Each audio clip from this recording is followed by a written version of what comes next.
دوستوں یہ ایک مسلمہ حقیقت ہے کہ انسان کو سب سے زیادہ جو نقصان پہنچا ہے وہ اس انسان کے اعمال اور انسان کے اپنے گناہوں کی وجہ سے پہنچا ہے۔ اس دنیا کے اندر بھی انسان کو نقصان اپنے ہی گناہوں کی وجہ سے ملتا ہے، اور آخرت میں بھی نقصان اس انسان کو اپنے گناہوں کی بدولت ملتا ہے۔ چنانچہ ہر انسان کو یہ چاہیے کہ اس انسان کے زندگی میں گناہ نہ ہو اور اپنے آپ کو گناہوں سے بچانے کی فکر کرے۔ چنانچہ ایک عابد کے پاس ایک گناہ گار آدمی آتے ہیں اور ان سے پوچھتے ہیں کہ حضرت میں بہت گناہ گار آدمی ہوں، مجھ سے بہت زیادہ گناہ ہوتے ہیں اور خصوصاً مجھ سے بد نظری سب سے زیادہ ہوتی ہے۔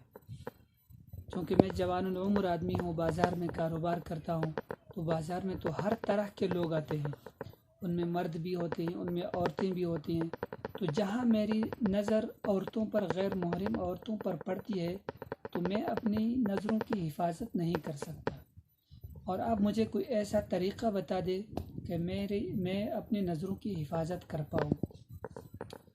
تو عابد آدمی اسے کہنے لگا کہ طریقہ تو میں آپ کو بعد میں بتا دوں گا، لیکن اس سے پہلے آپ نے میرا ایک چھوٹا سا کام کرنا ہے۔ تو گناہ گار آدمی کہنے لگا کیا کام ہے؟ تو عابد آدمی نے اس کو ایک دودھ سے بھرا ہوا، لبالب بھرا ہوا ایک پیالہ دیا اور اس کو کہا کہ یہ دودھ آپ نے فلاں آدمی کو پہنچانا ہے۔ تو وہ گناہ گار آدمی کہنے لگا کہ ٹھیک ہے، یہ تو آسان ہے، اس کو میں پہنچا دوں گا۔ لیکن ساتھ میں اس عابد نے ایک اور بات بھی کہی، فرمایا کہ آپ کے ساتھ میں فلاں آدمی کو بھیجتا ہوں، فلاں تگڑا آدمی کو میں آپ کے ساتھ بھیجتا ہوں، اگر دودھ کا پیالہ آپ سے چھلک کر ادھر ادھر نیچے گر گیا تو بھرے بازار میں یہ میرا آدمی آپ کو 2 جوتے لگائے گا۔ تو اب اس آدمی نے گناہ گار آدمی کہنے لگا کہ ٹھیک ہے۔ اب چلتے ہوئے راستے میں بڑے اطمینان سے، بڑے دھیان سے اور آہستہ اس آدمی نے وہ دودھ اس آدمی کو پہنچایا جہاں پہنچانا چاہتے تھے، اور واپس آ کر کہنے لگا کہ حضرت وہ آپ کا دودھ میں نے اس آدمی کو پہنچا دیا، اب مجھے آپ وہ طریقہ آپ مجھے بتا دیجئے کہ میں اپنی نظروں کی حفاظت کر سکوں۔ تو عابد آدمی کہنے لگا کہ بتاؤ آج کتنے غیر عورتوں کو آپ نے دیکھا، آج کتنی بد نظری آپ سے ہوئی، اور آپ نے آج کتنے گناہ کیے؟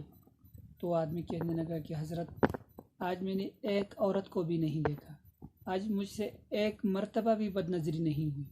تو عابد کہنے لگا کہ بتاؤ بد نظری کیوں نہیں ہوئی؟ تو گناہ گار آدمی کہنے لگا کہ حضرت آپ نے مجھے دودھ دیا تھا اور بھرا ہوا پیالہ دیا تھا، اور آپ نے یہ بھی کہا تھا کہ اگر یہ دودھ گر گیا تو بھرے بازار میں میرا یہ آدمی آپ کو 2 جوتے لگائے گا۔ تو میں اس ڈر کی وجہ سے میرا دھیان ادھر ادھر نہ ہوا، صرف اس دودھ پر تھا، اس لیے میں نے کسی کو نہیں دیکھا۔ تو وہ عابد آدمی اسے کہنے لگا بھائی، ہر آدمی کو یہی سوچ اور یہی دھیان ہر آدمی کا ہونا چاہیے کہ اگر میں اس دنیا میں گناہ کروں، اگر اس دنیا میں میں بد نظری کروں، تو کل قیامت کے دن اللہ رب العزت کے سامنے مجھے بھی جوتے پڑیں گے۔ یہی سوچ، یہی فکر اگر ہر انسان کے اندر آ جائے تو انسان بد نظری سے بچ سکتا ہے۔